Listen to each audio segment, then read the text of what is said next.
Hola, bienvenidos a mi podcast. Yo soy Caro Morán y hoy vamos a platicar de un tema súper interesante y es sobre el neurodesarrollo infantil. Y para eso voy a tener conmigo a una experta en este tema. Ella es fisioterapeuta y psicoanalista, especialista en neurodesarrollo infantil y nos va a platicar todos los hitos de desarrollo de los bebés de los 0 al año de edad, qué es lo que tenemos que esperar en cada etapa de desarrollo, cómo les podemos ayudar a que se sientan mejor en su cuerpo, que se sientan nuestros hijos más seguros de sí mismos y verlos avanzar en esta etapa donde todas las cosas suceden tan rápido. Y muchas veces como papás no sabemos qué esperar de nuestros hijos, escuchamos muchas cosas que de la abuela, que de la tía, como que a veces esto se contradice con nuestra propia voz interior y no hay nada como saber qué esperar, a qué edad específicamente y cómo les podemos ayudar a nuestros hijos cuando estos hitos de desarrollo no han llegado. Así que vamos a darle la bienvenida a Fortuna Cannan. Fortuna, qué gusto tenerte en este podcast. Gracias, muy bien. Tú, muchas gracias por la invitación. Platícame un poquito de tu historia, qué te motivó a dedicarte a lo que te dedicas. Claro, pues les cuento entonces, yo soy fisioterapeuta y soy psicoanalista también.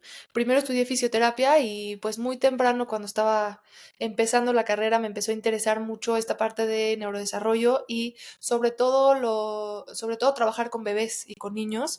Eh, en realidad es muy rico el vínculo que se hace con los padres, el vínculo que se hace con los niños, con los bebés, trabajar con ellos, ir viendo sus avances. Es también muy impresionante la forma en que se desarrollan, la forma en que se va desarrollando su cerebro, cómo van creciendo, cómo van aprendiendo, cómo van integrando todos estos aprendizajes.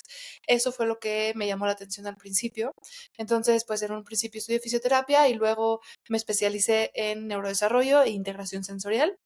Y luego, cuando ya empecé a trabajar con niños y bebés, me di cuenta que había una parte muy importante que me faltaba de entenderlos, de sus procesos, ¿no? O sea, yo veía en el consultorio niños que les costaba trabajo la motricidad o les costaba trabajo algo sensorial y veía que también tenían otro tipo de procesos como los procesos emocionales, que de pronto eran origen de estos problemas motores o también causa de estos eh, problemas motores, ¿no? Por ejemplo, un niño que tenía algún tema emocional que se expresaba corporalmente en algún tema motor o un niño que tenía dificultades motoras por una u otra razón y esto le causaba algunos temas emocionales, ¿no? Mucha frustración, mucha angustia, mucha desconexión con su cuerpo.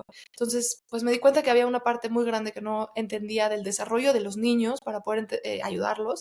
Entonces me metí a estudiar psicoanálisis por eso. Y ahora pues puedo complementar las dos cosas. Y bueno, hace poco me convertí en mamá.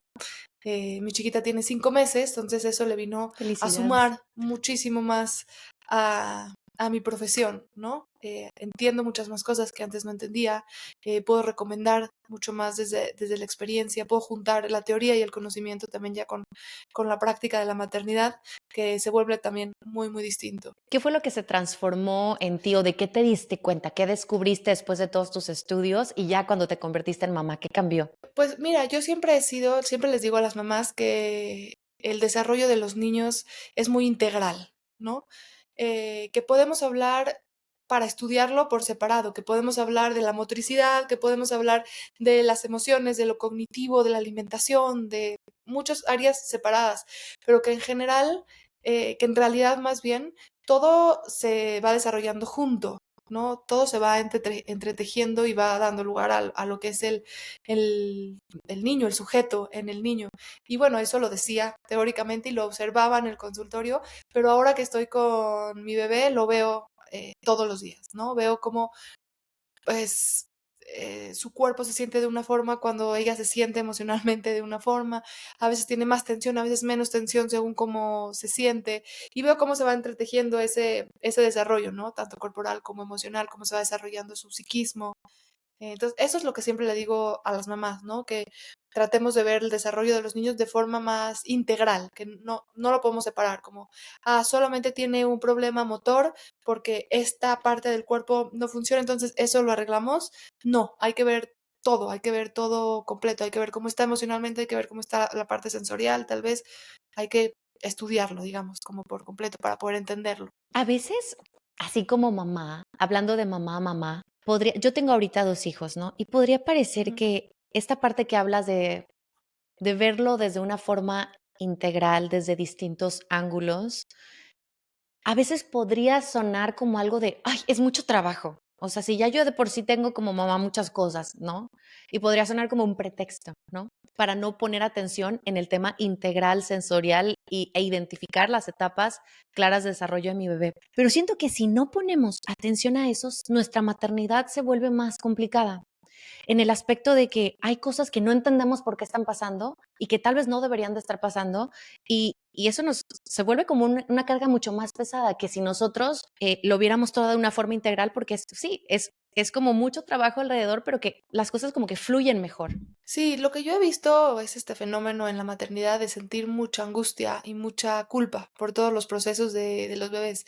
Y esto, por supuesto que es entendido, o sea, la maternidad es algo pues, bien intenso y bien complejo, nos demanda muchísimo en todos los sentidos también, también corporalmente, emocionalmente.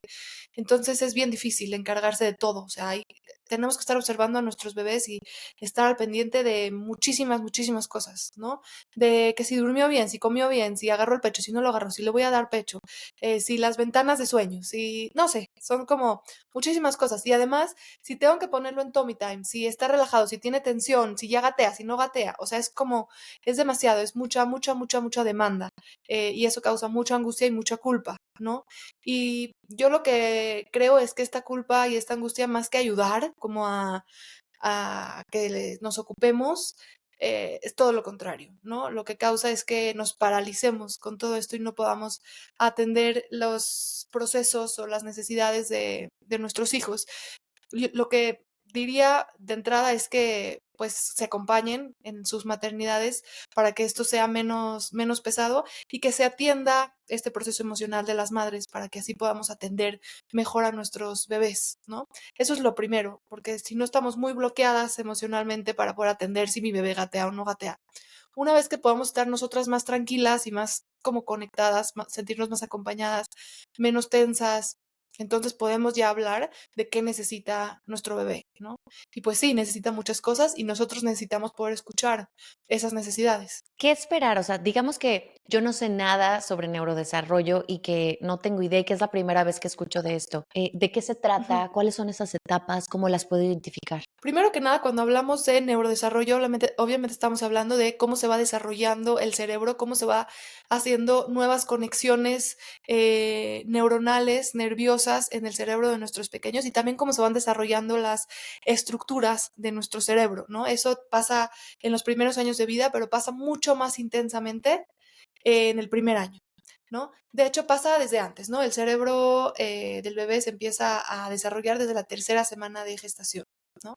Pero el primer año de vida es cuando más conexiones se hacen y cuando más aprendizaje, sobre todo en el área motora y cognitiva, se da en el bebé, ¿no? Entonces es un constante desarrollo, es un constante aprendizaje, constantes procesos de conexiones nerviosas, van creciendo las estructuras. O sea, es un proceso bien, bien, bien complejo que también es bien complicado para los niños atravesarlo. Y bueno, para nosotros saber cómo va este neurodesarrollo, lo que nos basamos en la parte motora, les voy a hablar de la parte motora, es en los hitos del desarrollo. Los hitos del desarrollo son habilidades que según la edad del bebé nosotros sabemos que debe de hacer. ¿No? Les voy a hablar yo de las primeras 5, de las principales 5 hitos del desarrollo en la parte de motricidad gruesa. Por ejemplo, el primero que empieza por ahí de los 2 meses y medio, 3 meses y medio, que es el control cefálico, que es cuando nuestros bebés empiezan a sostener su cabecita, ¿no? Si se fijan los recién nacidos, pues no pueden sostener su cabecita, se les va hacia atrás o se tambalea mucho cuando los cargamos. Eh, Tiene que llegar a cierta madurez neurológica y tiene que tener ciertas características también anatómicas y físicas para que el bebé logre sostener su cabecita. Por ejemplo, tiene que tener suficiente fuerza, la columna debe de extenderse lo suficiente para que el bebé pueda extender y pueda sostener su cabecita, debe tener suficiente fuerza muscular en cuello, en espalda, ¿no? También neurológicamente debe de haber cierta madurez para que todo esto suceda. ¿No? Ese es como el primer hito. A veces no lo hacen a tiempo y a veces también lo que sucede es que se hace antes de tiempo. Ninguna de las dos cosas es esperada. Eso también es importante. Hay muchas mamás que llegan y me dicen como, mi bebé ya sostiene su cabecita y tiene una semana de nacido. Y yo lo que les digo en estos casos es que pues no lo está haciendo por madurez, que estos son procesos diferentes, que seguramente tiene algo de tensión el bebé y que no se sostiene por la fuerza de los músculos, sino se sostiene por la tensión. Entonces hay que trabajar, ¿no? Normalmente es algo muy sencillo de trabajar, pero si lo podemos detectar con esto, pues ya lo trabajamos en la terapia, lo trabajamos con masaje o ejercicios en casa, ¿no? Y si Ujú. lo hace después, normalmente puede ser que le falte un poquito de fuerza, a veces un poquito de estimulación, a veces puede ser que tengan el tono un poquito bajo, ¿no? Igualmente se trabaja sin problema Ahí es con cuando se terapias. trabaja el famoso tummy time y que para algunos bebés se pueden resistir demasiado, ¿no? Los podemos ver llorar demasiado y como mamás es como que nos vuelve locas verlos llorar, ¿no? Sí, sí, es Pero una es postura necesario. difícil. Es muy necesaria, esta postura es muy, muy importante para todo el neurodesarrollo. De aquí empiezan a desarrollarse todas las habilidades, o sea, aquí es cuando el bebé logra tener la fuerza suficiente para subir su cabecita y prepara su cuerpo para arrastrarse, para luego gatear, para luego empujarse y ponerse en 4 puntos, o sea, es una postura muy, muy, muy importante. Y también es importante que nos fijemos si nuestro bebé la tolera o no la tolera, porque si no la tolera, también es un signo importante de que algo le está pasando y que podemos trabajarlo, ¿no? Puede ser que tenga, normalmente los bebés que no toleran la postura de boca abajo tienen tensión en espalda alta. Entonces les incomoda mucho porque se estiran estos músculos y no se pueden sostener. Entonces, si nosotros podemos detectarlo a partir de esto, o sea, si una mamá me dice, no, es que mi bebé no tolera la postura boca abajo, entonces yo luego valoro eso, ¿no? Valoro que tenga o no tenga tensión.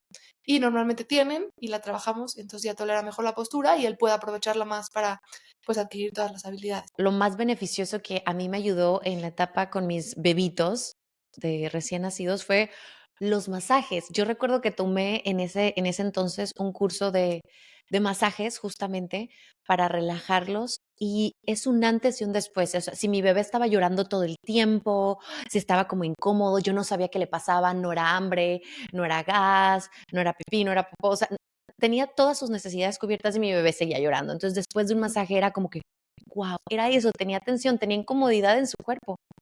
Seguramente estaba tenso y estaba también desorganizado, ¿no? Así como dices, cuando ya vemos que no tiene hambre, no tiene sueño, no le duele nada, no está angustiado por la separación, o está con su mamá y está igual llorando, irritado, entonces podemos sospechar que hay algo de tensión y de desorganización. Y sí, el masajito es maravilloso. Yo a todas las mamás les recomiendo que aprendan a hacerle masajito a sus bebés para que lo metan a su rutina, porque les ayuda muchísimo. Además de que estimula el desarrollo, también los ayuda a relajarse, a sentirse más contenidos, a sentirse más organizados. Ayuda también a que toda la estimulación, no, toda la información sensorial que hay en el medio se pueda recibir mejor en su cuerpo y pueda recibirlo de forma más organizada y que tenga una mejor respuesta al medio, ¿no? Además de que con el masajito también trabajamos el vínculo mamá-bebé y el apego, que eso es pues importantísimo, ¿no? Lo más importante, yo diría. ¿La desorganización se ve de alguna manera? O sea, ¿cómo la podemos identificar? Sí, es justamente esto como tú dices, ¿no? A ver, mi bebé está muy irritado, tiene movimientos como muy desorganizados de pronto, no se siente Ujú. cómodo en su cuerpo, lo cargo y no le gusta, lo acuesto y no le gusta, no está cómodo en ninguna postura, y ya revisé todo, ¿no? Ya revisé que no tenga dolor, que no esté mojado, que no tenga sueño, que no tenga hambre, y entonces puedo sospechar que entonces está desorganizado, ¿no? O sea, lo vemos así, como un bebé muy irritado. Ahora, hay muchas cosas que causan desorganización. Por ejemplo, la falta de sueño, la desorganización en las rutinas de sueño, que mi Ujú. bebé no haya dormido bien, que tenga hambre, obviamente también lo desorganiza.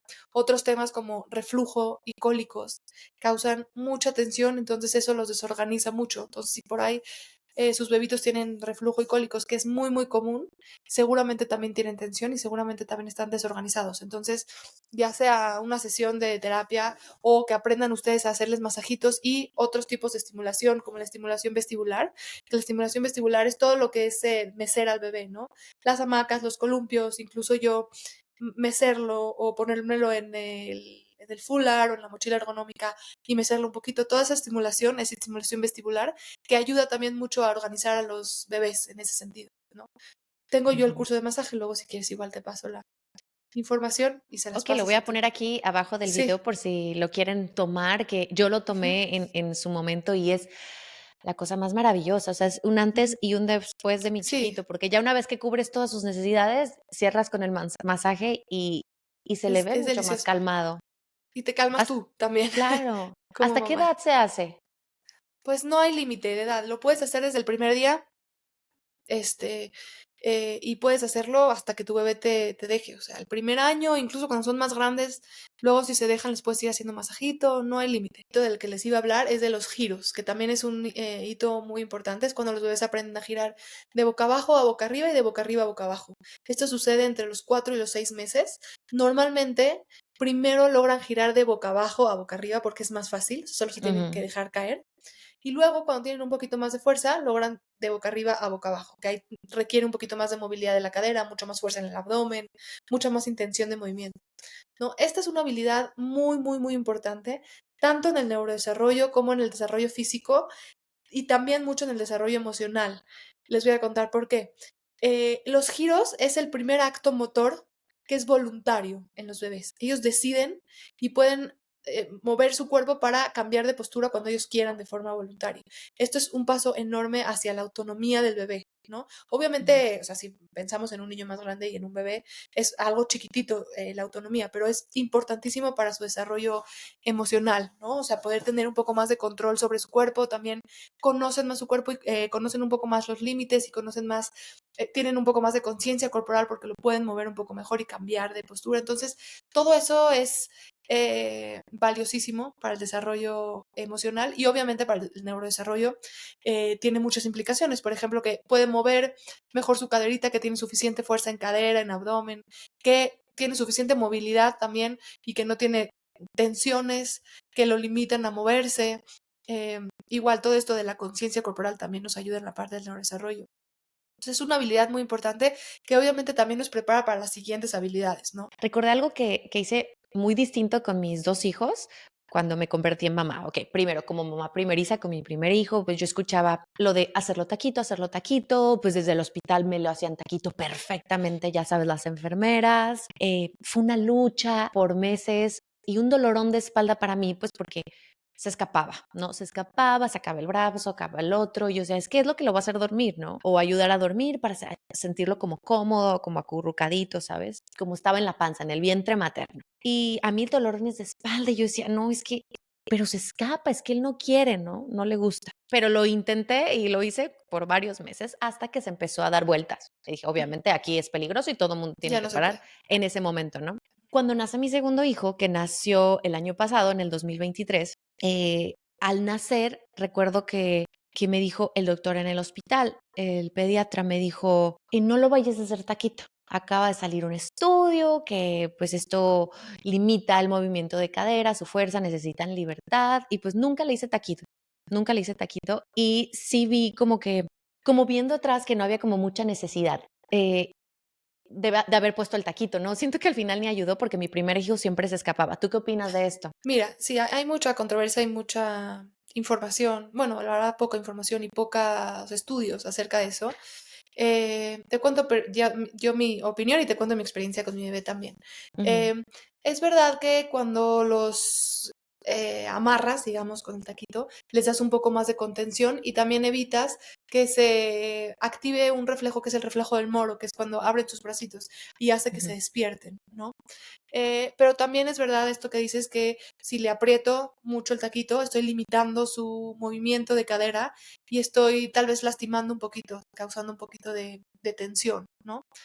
Yo definitivamente no recomiendo que se haga un taquito desde los brazos. O sea, yo siempre, si es que las mamás deciden hacer taquito, les recomiendo que dejen los bracitos afuera por muchas razones, ¿no? Las más importantes por esta libertad de movimiento y también Ujú, por esta posibilidad que tienen los bebés de autorregularse con sus manos, ¿no? O sea, ujú. si tu bebé Chuparse el si se dedo. despierta, sí, si se despierta por el moro, entonces tiene las manitas libres, entonces puede jugar un poco aquí con sus manos, puede chuparse la mano, y que todas esas cosas son bien importantes. Este movimiento de acá genera conexiones, esto lo ayuda a autorregularse y quizás volverse a dormir solito o calmarse, ¿no? Entonces siempre manitas afuera.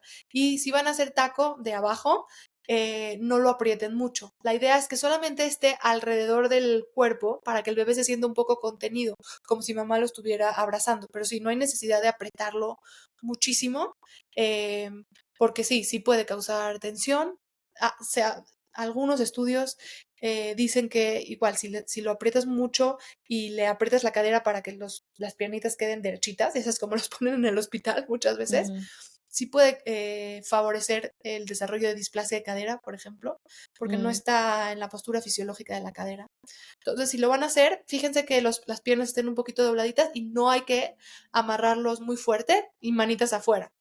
Ahora, yo lo que hacía con mi bebé era eso, ¿no? O sea, le ponía alrededor de aquí para abajo, las veces que le ponía las manitas adentro, porque ya sabes, la tía y la ujú, abuelita que tienen sus opiniones y que a ellas les tocó dormirla en ese momento, ujú, entonces la amarran, siempre era una lucha. Ella le hacía así hasta que ujú. lograba y sacaba sus bracitos y se acomodaba así, ¿no? Entonces a ella siempre le gustó tener los bracitos afuera. Siempre yo le digo a mi esposo que Ujú. ella es libre, a ella le gusta la libertad, no le gusta que la estén amarrando, ¿no? Creo que a Entonces, nadie le gusta eso. sí, sí, O sea, que sí, está también lo vi con mi bebé, era el escapista número uno. Y yo insistía, insistía, sí. insistía, y eso fueron unas cosas súper grandes que para mí fue de convertirme de primera mamá a segunda mamá, cosas que hice diferente, digamos. También eso seguramente te ayuda, ¿no? Esa experiencia que dices, no, no, eso no me funcionó y aunque digan todas las redes sociales y todos los doctores que eso es lo que funciona, pues a mí no me funcionó, ¿no? Y compré como 20 tipos de taquitos, te lo juro, que si el de cierre, que si el que se pega, que si el que Sí, tú que eso haces el también los nudo, el que se saquitos. estira mucho, el que no se estira tanto. Ujú. Y al final creo que para el bebé la libertad de movimiento es crucial para que se Y, ta- conozca y que le dé confianza, ¿no? y también a la hora de dormir. Entonces, y a la hora de dormir ocurren muchos procesos también donde se consolida todo el aprendizaje motor del día, ¿no? Seguramente hay muchas mamás y tú te puedes identificar con eso, que cuando tu bebé adquiere alguna habilidad, duerme peor, ¿no? O sea, cuando Ujú. empieza a girar, por ejemplo, duerme peor porque en la noche está practicando girarse. O cuando aprende a subir la cadera, yo tuve una época cuando mi bebé tenía 3 meses que empezaba a subir la caderita y agarrarse las piernas. Descubrió que podía subir la cadera, subirla y bajarla, subir las piernas y bajarlas, ¿no? Entonces tuvimos noches que ella estaba practicando esa habilidad, ¿no? Entonces se despertaba, o sea, subía las piernas y las bajaba y cuando bajaba se despertaba, ¿no? Entonces ese es un proceso natural, esperado, obviamente se van a despertar, pero es el momento en que se consolida todo el aprendizaje. Entonces, imagínate si mi bebé hubiera tenido taquito amarrado, no hubiera podido hacer eso, ¿no? No hubiera tenido ese proceso, ¿no? 100%.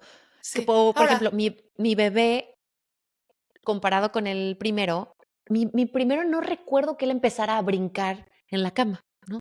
Pero como el ujú. más grande, y duermen juntos, brinca, entonces el chiquito empezó a brincar súper, no me acuerdo cuándo, pero a súper temprana edad, brinca, brinca, brinca. Y yo decía, es como, no tienen idea también de cómo funciona el cuerpo, pero ya entre hermanos aprenden por imitación también. Claro, sí. Sí, sí, sí. Si tienen hermanos grandes, seguramente los chiquitos van a querer alcanzarlos y jugar con ellos y motivarlos. Y se motivan mucho para alcanzar eso, para alcanzar lo que sus hermanos hacen. Entonces, normalmente avanzan también un poquito más rápido. Entonces, como resumen, pueden hacer taquito. Mi recomendación es que no lo aprieten mucho.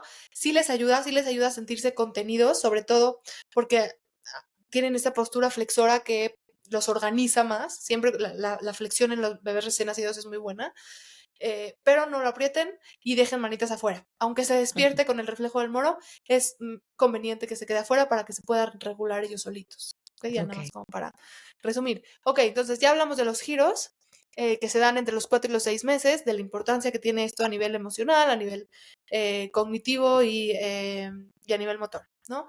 Ahora, lo que sigue de esto es que aprenden a sentarse, ¿no? A sentarse independientemente, a sostener la postura sentada. Y esto ocurre entre los 6 meses y medio y los 7 meses y medio. También es un hito bien importante a nivel motor porque obviamente tiene suficiente equilibrio y estabilidad en la caderita para sostener su postura, algo que antes no podía hacer, estaba solamente acostado, ¿no? Su columna ya se desarrolló lo suficiente, sus curvaturas se desarrollan lo suficiente también para poder mantener esta postura. Tiene suficiente fuerza, tiene suficiente fuerza en todo el tronco, y en cuello, en brazos, en hombros, para poder sostener esa postura, ¿no? Y también tiene ya a nivel neurológico bien establecidas algunas reacciones de equilibrio o algunas reacciones de defensa para mantener también la postura, ¿no? Y a nivel emocional, seguramente también se van a identificar mucho los que tienen bebitos más grandes de esta edad, que se empiezan a vincular diferente con el mundo y con las demás personas cuando los bebés se empiezan a sentar, ¿no? Muchos bebés ya cuando se empiezan a sentar ya no quieren estar acostados. Es como, ¿por qué voy a estar acostado y ver todo así si puedo sentarme y verlos a todos Ujú, al mismo nivel, ¿no? Entonces, la forma en que conocen el mundo, que se vinculan con los demás, que miran, es distinta, ¿no? ujú, Es, digamos, ahora más elevada, más desarrollada, más compleja, ¿no? claro. Que eso también es importante. Y a nivel de neurodesarrollo, bueno, se genera esta habilidad entre los 6,5 y 7,5, ¿no? Los bebecitos que logran sentarse antes, ocurre lo mismo que el control cefálico. Puede ser más por tensión que por madurez, ¿no? Por ejemplo, bebés que se sientan desde los 4 meses, ¿no? 4 o 5 meses que me dicen, no, no, si mi bebé está muy fuerte, porque se sienta muy bien. Y lo sientes y los ves la postura así como bien, bien rígida y parece que están muy, muy derechitos, pero en realidad están tensos, ¿no? No se deberían de sentar en esta edad. También es una forma de detectar esta tensión. Y los bebés que tardan un poco más, como después de los 8 meses, por ejemplo, que todavía no se Ujú. sientan, normalmente es porque falta un poco de estimulación, puede ser que falte fuerza y muchas veces también es porque tenemos el tono bajito. Entonces hay que trabajarlo, hay que ayudarle a Y regular el tono. si es necesaria la estimulación, porque algunas personas pueden decir, no, es que va a llegar de forma natural, ¿no? Pero ¿qué tan importante es nuestra intervención como papás con ejercicios para que ellos fortalezcan sus Pues mira, músculos? es verdad que llega de forma natural, pero llega de forma natural si nosotros tenemos una forma de vida natural también, como la teníamos antes, ¿no? Que era vivir con mucha libertad de movimiento, con mucha motricidad, estando en el piso mucho tiempo. Pero ahora ya no tenemos eso, ¿no? Los bebés pasan mucho tiempo en brazos, que no está mal, ¿no? Los bebés necesitan brazos, pero pasan mucho tiempo en la carriola, en el huevito, en el coche, de un lado para otro. Entonces, puede ser que pasen días sin estar en el piso, teniendo libertad de movimiento o estando boca abajo, ¿no?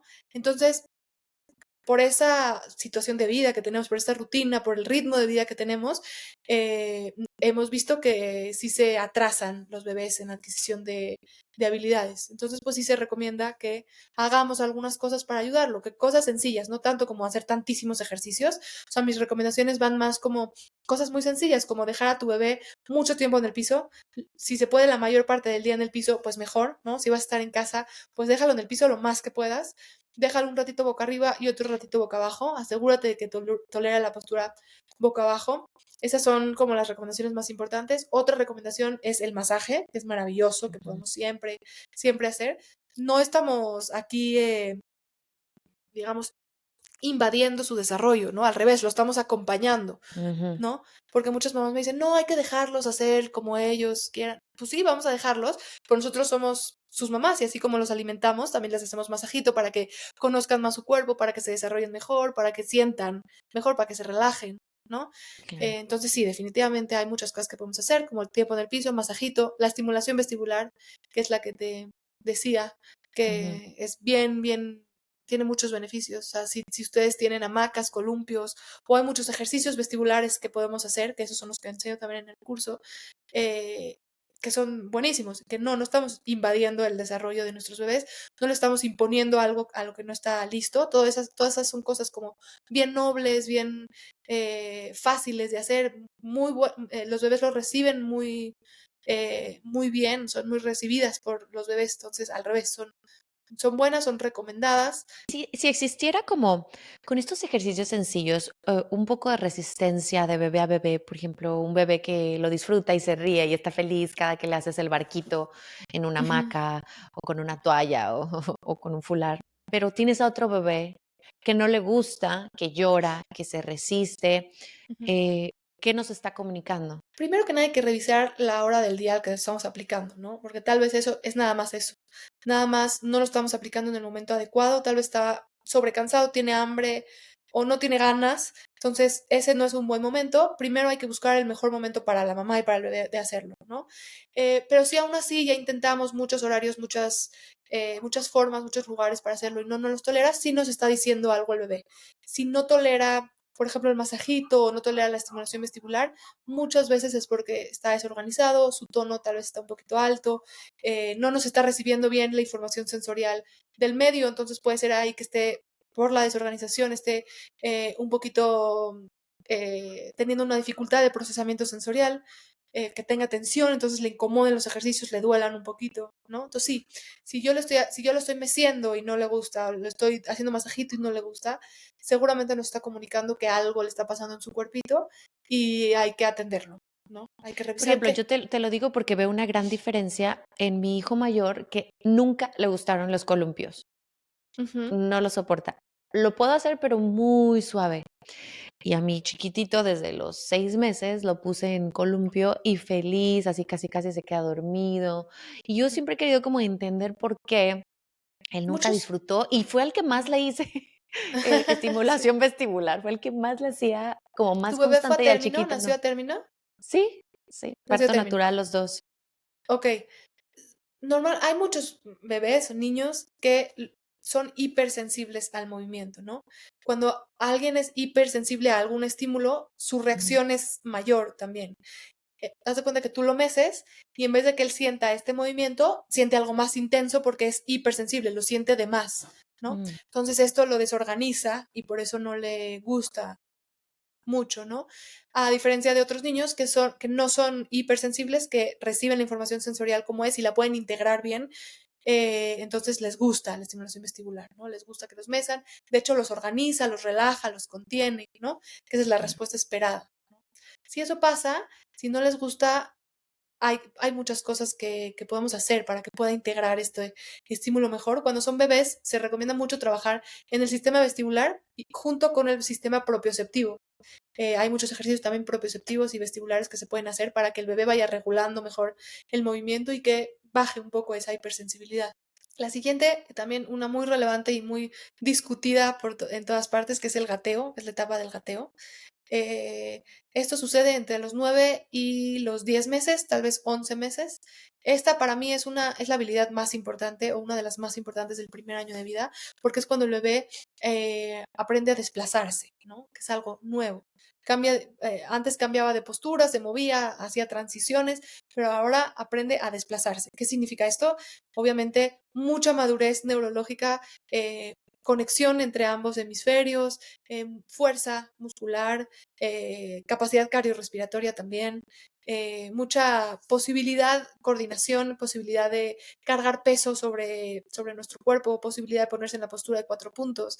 No, o sea, tiene muchísimas implicaciones a nivel motor, a nivel físico, también muchísimas a nivel emocional, ¿no? Un bebé que puede desplazarse lejos de mamá, separarse y regresar, es un bebé que igual está sumando a su autonomía, que ha crecido, que ha tenido un apego seguro y que puede separarse de mamá sin tener tanta angustia. También es una etapa que coincide con la angustia de separación, justamente por esto, ¿no? Porque el bebé en la parte emocional empieza a sentir y empieza a percibir que es otro con respecto a la mamá, empieza a sentir más esa separación, empieza a sentirse a él mismo como un individuo aparte, entonces esto le angustia mucho, por eso es que necesita más a la mamá, se angustia más eh, cuando se va, cuando no lo carga, cuando lo cargan extraños, ¿no? Y coincide también con que el bebé se empieza a desplazar y se empieza a separar más de la mamá. Entonces, obviamente esto, además de que es un gran avance, también le genera esperadamente mucha angustia, ¿no? Porque pues está viendo que se puede ir de su mamá, ¿no? Cada crecimiento es eso, ¿no? Como que un poco más de autonomía, un poco más de separación. Y siempre esto es muy difícil para los chiquitos, hay que acompañarlos, ¿no? Y bueno, regresa, Existe un gateo como debe ser, digamos, los sí, 4 puntos sobre el piso, o también se le nombra gateo a un gateo que parece irregular, una piernita abajo arriba o no, arrastrándose? aquí sí soy bien estricta. Sí, para que sea gateo, tiene que ser en 4 puntos, que sea desplazamiento hacia adelante y que se haga con el patrón cruzado. Patrón cruzado quiere decir que avanzo con una mano y una pierna contraria. Eh, si no lo hace así, ¿por qué? ¿Por qué es tan importante que sea así? Porque el gateo así, con este movimiento, tiene muchos beneficios, con el patrón cruzado y en 4 puntos. Si mi bebé no lo hace en 4 puntos o no lo hace con el patrón cruzado, nos está diciendo que por ejemplo, con el patrón cruzado, no está teniendo suficiente conexión en los dos hemisferios para lograr esa coordinación. Eh, o, no está o, por ejemplo, hay bebés que no toleran la postura de 4 puntos, entonces se arrastran sentados, ¿no? Ujú, Entonces dices, bueno, pues ya se desplazó, que se desplace como quiera. Y por un lado, pues está bien que se desplace en esta parte como emocional, pues ya se está separando de la mamá, está cumpliendo con lo que tiene que hacer, pero no nos preguntamos por qué no se puso en 4 puntos, por qué no puede ponerse en 4 puntos, ¿no? Y muchas veces no se puede poner en 4 puntos porque no tiene fuerza suficiente o tiene algo de tensión que no lo deja colocarse en esa postura o su caderita está muy débil o tiene tono bajo o tiene tono alto, ¿no? Entonces siempre hay un indicador ahí de por qué no está haciendo bien las cosas, ¿no? Entonces sí, el gateo así en 4 puntos con patrón cruzado y desplazamiento hacia adelante es importante que se haga así por los beneficios que tiene y también porque es un indicador para nosotros como terapeutas que todo va bien en el desarrollo, ¿no? O sea, si mi bebé es capaz de gatear, de desplazarse, de tener la coordinación de hacerlo de forma cruzada, de ponerse en 4 puntos, entonces quiere decir que su cuerpo está respondiendo bien, ¿no? Si no ujú, lo hace, entonces podemos sospechar que algo está pasando, aunque ya se desplace, ¿no? Ahora, también es importante aquí poner un poquito en proporción ujú. la importancia del gateo. Es muy importante, yo como terapeuta lo recomiendo 100%, si tu bebé no gatea y eh, no estás logrando que gatee con alguna estimulación en casa, te recomiendo 100% que vayan a terapia y que lo estimulen porque tiene muchos, muchos beneficios, además de que le da mucha más seguridad corporal y los bebés se sienten mucho mejor cuando pueden desplazarse y moverse bien con su cuerpo, o sea, corporalmente se conecta con eso. Entonces, o sea, de entrada lo recomiendo, pero vamos a ponerlo un poquito en proporción. El gateo es importante, pero no es un prerequisito para caminar, por ejemplo. Que lo ponemos en proporción, ¿no? O sea, un bebé que no gatea no quiere decir que tiene daño neurológico. O sea, que hay muchos, así que los ponen en redes sociales, ¿no? Hay un foco rojo enorme para daño neurológico, es que mi bebé no gatee. No, no es un foco rojo para daño neurológico, porque un bebé puede pasar de ahí a caminar y seguir con su vida normal. Pero si es un foco rojo, no me gusta usar la palabra foco rojo porque es así como muy alerta para las mamás, pero sí es una señal de que algo le pasa a tu bebé, de que está incómodo con su cuerpo tal vez, de que algo le está pasando, por ejemplo, lo que te decía, ¿no? Tal vez tiene un poquito de tensión en la cadera y por eso no puede adoptar la postura de 4 puntos, ¿no? Volviendo a mi ejemplo, yo tengo los dos Ujú. ejemplos. Mi hijo mayor gateó, le hice mucha estimulación, muchos ejercicios, gateó perfecto, coordinado, 4 puntos. Y mi hijo pequeño gateó con una pierna arriba. Ok. O sea, como que 3 puntos y una pierna arriba. Y yo siempre decía, ¿pero qué pasa? Y le hice ejercicios y todo, pero siempre la pierna arriba.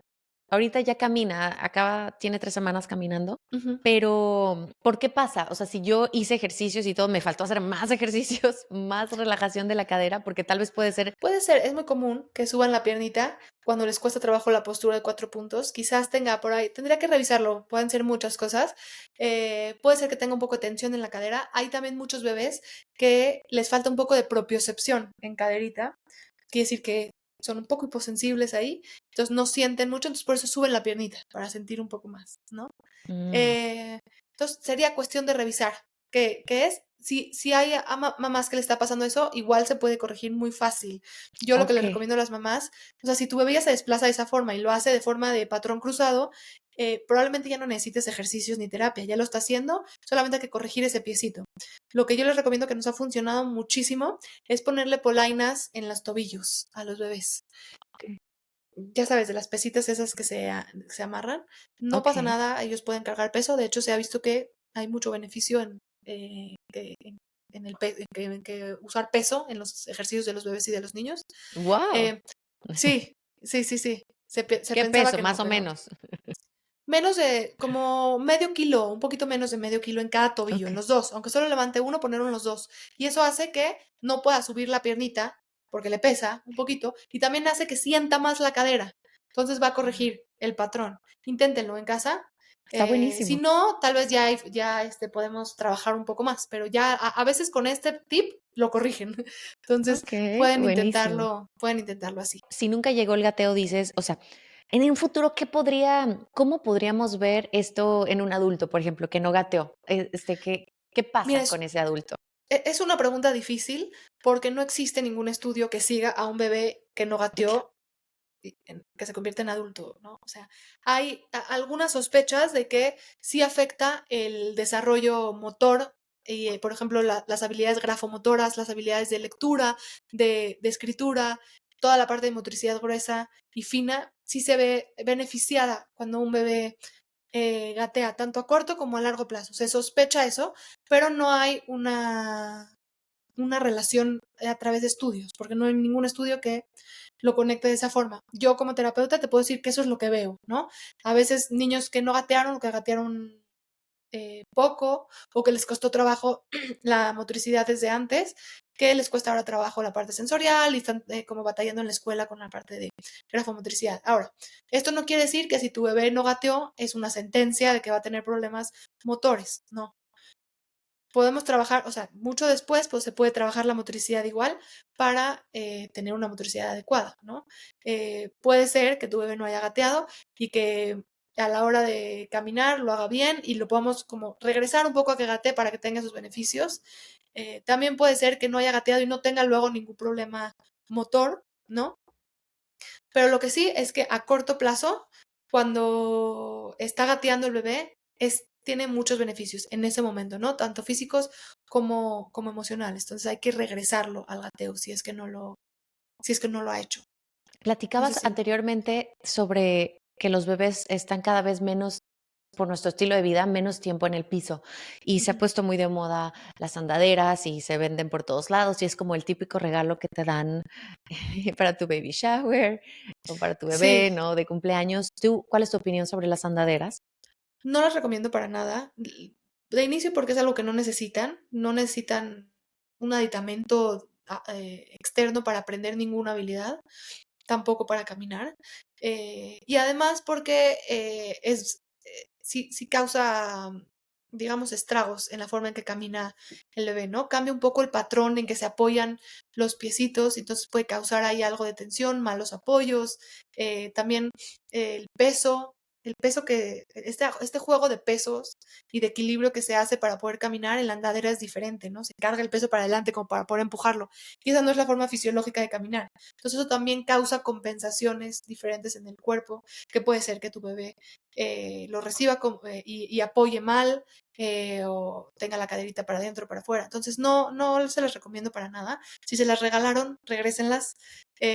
No les recomiendo que las usen ni que las compren y sobre todo porque no las necesitan, ¿no? Ujú. Si quieres estimular un poco la marcha de tu bebé, con lo que tienes en tu casa tienes suficiente. Él solito va a aprender a pararse de los muebles, puedes llevarlo a la biblioteca, al parque, ¿no? A ese tipo de cosas, pero que sea con más libertad, no lo tienes que meter a la andadera. Bueno, después del gateo está la marcha, que sucede entre los 12 y los 15 meses. Para mí es la habilidad que culmina con el neurodesarrollo del primer año de vida. Nos dice que el bebé está suficientemente maduro, fuerte eh, y seguro para adoptar la posición de pie y lograr desplazarse de esa forma, ¿no? Con las piernas nada más, y ahora ya sin el apoyo de los 4 puntos, sino ahora de 2 puntos. O sea, nos dice que tiene suficiente fuerza en la cadera, suficiente fuerza en las piernas, en el abdomen, suficiente equilibrio, suficiente coordinación, eh, reacciones de equilibrio, reacciones de defensa integradas. Eh, es como, te digo, la culminación de todo esto que trabajamos en el primer año de vida se ve reflejado primero en el gateo y luego ya en la marcha, ¿no? Si se ponen a pensar, todo lo que sucede en un bebé de los 0 a los 12 meses es muy sorprendente, ¿no? Tu bebé hace 12 meses no podía sostener su cabecita y 12 meses después ya puede caminar o 15 meses después ya puede caminar, ¿no? Vean todo el aprendizaje y velocidad en la que se adquieren estos aprendizajes y en la que se desarrolla el cerebro, ¿no? Después de eso empieza a alentarse un poquito más, ¿no? Ya no son saltos tan grandes en el desarrollo. Y bueno, si pensamos nosotros en un año nuestro como adulto, en qué logramos de los 0 a los 12 meses, a veces no es nada, casi, ¿no? A lo mejor en el trabajo, o a lo mejor ya logramos establecer una rutina de ejercicio, o logramos correr un poco más, ¿no? O ya tenemos un hijo, o sea, así cambios así. Pero ellos pasan de recién nacidos, de no poder sostener su cabecita y de mantenerse todo el tiempo dormidos, a hablar, caminar, reírse, llorar, decirte mamá en menos de 12 meses o en 15 meses, ¿no? Que eso a mí es a mí lo que me sorprende tanto de observar en mi trabajo estos procesos. He conocido bebés que sí, que justamente les pasa eso, mucho tiempo de gateo. Eh, ¿Es increíble que gateen tanto? Sí, es buenísimo. Mientras más tiempo gateen, mejor. En realidad no tienen mucha prisa para que caminen, porque pues van a caminar toda la vida. Y gatear solamente tienen este espacio de tiempo, esta oportunidad, esta ventana de oportunidad para que gateen lo más que pueda y que se desarrolle eso lo más que pueda, que tenga todos esos beneficios lo más posible. Ya que empieza a caminar, pues el bebé va a elegir caminar todo el tiempo. Entonces sí, Claro, sí. normalmente coincide. Cuando el bebé empieza a gatear, se empieza a parar. ¿No? Normalmente Ujú, ujú. coincide. Pero de que se empieza a parar a que empieza a caminar, pueden pasar 4 meses, tal vez, Exacto. ¿no? Entonces ahí tiene 2, 3 meses para gatear, gatear, gatear, y luego cuando esté listo, empezar a caminar. Hemos mencionado mucho la palabra libertad de movimiento, pero ¿qué Ujú. tal, esta libertad de los pies? Específicamente del empezar a utilizar zapatos, ¿cuál es tu opinión? ¿Cuáles son tus recomendaciones cuando nuestros bebés empiezan a caminar? ¿Les ponemos zapatos, no les ponemos zapatos? ¿Qué tipos de zapatos? He visto en redes sociales fotos de cómo, cierta forma de los zapatos, como que obligan a que nuestro pie quede como muy encerrado y los dedos no tengan como el espacio de ser como son normalmente, ¿no? Ajá. Entonces, cómo se va transformando en un adulto, los pies así todos como juntos o se van encimando por el tipo de zapatos que utilizamos, ¿no? ¿Qué es lo que les podemos poner a nuestros hijos? ¿Les ponemos, no les ponemos? Yo lo que recomiendo es que desde chiquititos los dejen descalzos, sin calcetines incluso, porque así pasan 2 cosas. Una, que, recibe toda la información sensorial del medio, que es bien importante eso para el cuerpo de los bebés. Él puede integrar esta información sensorial y organizarse mucho más, irla conociendo, irse integrando más a eso. Segunda, porque todo el tiempo es importante, bueno, tenemos este reflejo, que es el reflejo plantar, que pues todo el tiempo se activa. Estos reflejos cuando se integran dan paso a la motricidad gruesa, que es más compleja, ¿no? Si nosotros le ponemos, bueno, es importante que se active este reflejo todo el tiempo porque entonces estamos preparando al cuerpo para la motricidad del futuro, cuando estamos activando y activando y activando este reflejo. El reflejo se activa de forma natural, casi nosotros no tenemos que hacer nada para que se active, pero imagínense si yo le pongo calcetines y le pongo zapatos todo el tiempo a mi bebé, va a tener menos estímulo, o sea, haz de cuenta, si pasa el piecito de repente con la carriola y hace esto, ya se activó una vez. Si pasa el airecito y le presiona un poquito acá, ya hizo esto otra vez. Si tú le tocas el piecito, ya lo activó otra vez. Si yo le pongo zapatos, le pongo calcetines, tapo sus piecitos, eso pasa menos y recibe obviamente menos información sensorial. Entonces, Ujú, sí, descalzos, sin zapatos. Además, también necesitamos que esos músculos de los pies, que son los músculos chiquitos, se fortalezcan. Entonces, también cuando están al aire libre y tienen diferentes apoyos sin soporte, también ayudan a fortalecer más. Entonces, lo que recomiendo es no calcetines, si ustedes, o sea, si viven en un lugar de no tanto frío y ustedes se sienten tranquilas con dejar a su bebé sin calcetines, yo lo hago, nunca tiene calcetines mi bebé, aunque haga frío, lo tapo de arriba. Este, sin calcetines, sin zapatos, obviamente, hasta que empiece a caminar. No recomiendo que se usen nada de zapatos. Cuando empiece a caminar, igual recomiendo que esté la mayor parte del tiempo descalzo, cuando estén adentro, cuando puedan estar sin zapatos en el parque o algo así, sin zapatos, sin calcetines, y empezar a introducir los zapatos cuando empiezan a caminar, solamente a la hora que van a salir a la calle, ¿no? ujú, Y los zapatos también tienen ciertas características que se recomiendan, que es que sean flexibles, ujú. que no pesen mucho, que que, como tú dices, que tenga espacio para mover los deditos, que no se les Como encime anchitos, mucho. ¿no? De la punta. Sí, sí, que tenga suficiente libertad adentro del pie, pero que también tenga el soporte para que no se roce también. Y lo último es que tenga un poco de soporte en el área del tobillo, ¿no? Ujú. Porque si lo vamos a sacar a la calle y va a caminar en las banquetas o va a bajar escalones, así evitamos que haya accidentes. Pero incluso cuando empiezan a caminar, lo que se recomienda es que esté la mayor parte del tiempo descalzo para que siga recibiendo esta información sensorial, que se siga activando este reflejo que ya se tuvo que haber integrado para que se integre bien y también para que se fortalezcan todos los músculos de los piecitos, que cuando los Ujú. tapamos, no usamos los zapatos, como tiene soporte, no se fortalecen tanto. Hablamos de ya todas las etapas, hitos de desarrollo hasta el año de edad, pero quería ver cuándo visitar un especialista y a qué tipo de especialista se tiene que ver cuando tenemos a un bebé hipersensible de texturas a la hora de comer, o el pasto, o la arena, o los Ujú. sonidos. ¿Cuándo nosotros debemos de pedir ayuda a un especialista? Okey, o sea, el especialista que ve eso justamente es el terapeuta, ya sea fisioterapeuta o terapeuta ocupacional, que esté certificado en integración sensorial. Em, Cuando estas características son muchas, por ejemplo, pues, si solamente no le gusta alguna textura de comer y es un evento aislado, entonces no vamos a sospechar de una Ujú, dificultad de procesamiento sensorial, pero si tiene dificultad para comer y además le molestan las texturas y además es hipersensible en el movimiento o además no puede atender las tareas que se necesitan en la escuela, por ejemplo, o le cuesta trabajo la motricidad, o sea, si se van sumando cosas que no dejan que sea funcional, que se va retrasando, digamos, en su desarrollo, entonces hay que acudir a un especialista, ¿no? Si es demasiado, demasiado disruptivo, también la sensación también, o sea, si, por ejemplo, si yo subo a mi hijo al columpio y cada vez que lo subo llora muchísimo, entonces hay que sospechar de una hipersensibilidad y hay que hacer una valoración y trabajarlo, ¿no? Siempre hay que fijarnos en todas las cosas que están alrededor de eso, ¿no? Normalmente no es una cosa aislada, no es nada más que no le gusta el columpio, seguramente también es hipersensible en algunas otras cosas o hiposensible en otras cosas. Siempre hay cosas relacionadas que tal vez no nos hemos dado cuenta. Si, no sé, tal vez no se puede sentar a hacer la tarea o no puede, o le cuesta trabajo agarrar el lápiz.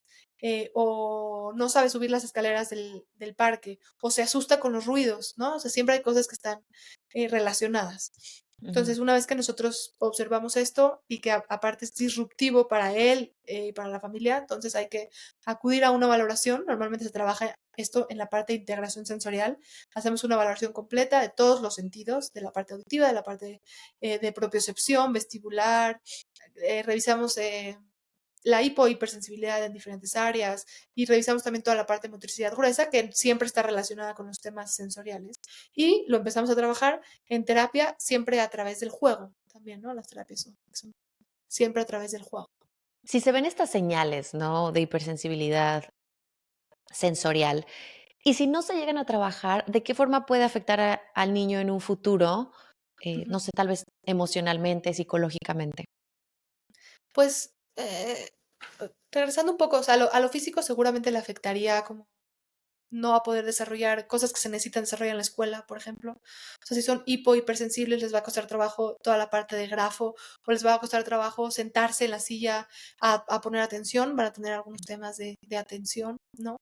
Y además, en la parte emocional, un niño que no se siente cómodo en su cuerpo, que es hipersensible, que se espanta con algunos movimientos, pues es un niño que se angustia mucho, que no se Mm. siente seguro, que digamos no conoce bien su cuerpo, no se siente seguro en su propio cuerpo, entonces su conciencia corporal es distinta y eso afecta también a su desarrollo emocional, a su construcción de él mismo. Ay, Fortuna, qué padre platicar contigo. Me gustaría que nos dieras un resumen de con qué te quedas de esta charla, con qué te gustaría que los padres se queden de esta conversación tan interesante. Pues bueno, muchísimas gracias. A mí fue un placer para mí también estar por aquí. Y pues bueno, que se queden como un poco con la información que les doy, que sepan ustedes qué debe de hacer su bebé según su edad. Es muy importante para saber intervenir a tiempo si es que lo necesitan. Ya hablamos de el control cefálico que ocurre entre los 2 meses y medio y 3 meses y medio, del sentado, perdón, de los giros que ocurren entre los 4 y los 6 meses, del sentado que ocurre entre los 6 y medio y 7 y medio, del gateo que ocurre entre los 9 y los 10 meses y de la marcha que ocurre entre los 12 y los 15 meses, ¿no? Como para saber.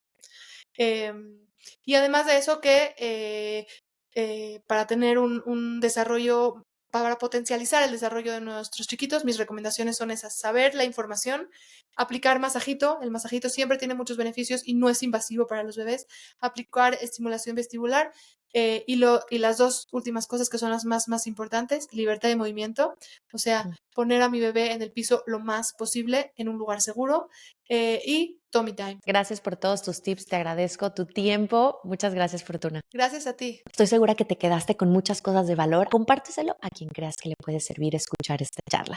Nos vemos en un video más y te recomiendo este o este. Son perfectos para ti. Suscríbete y nos vemos en el próximo. Chao, chao.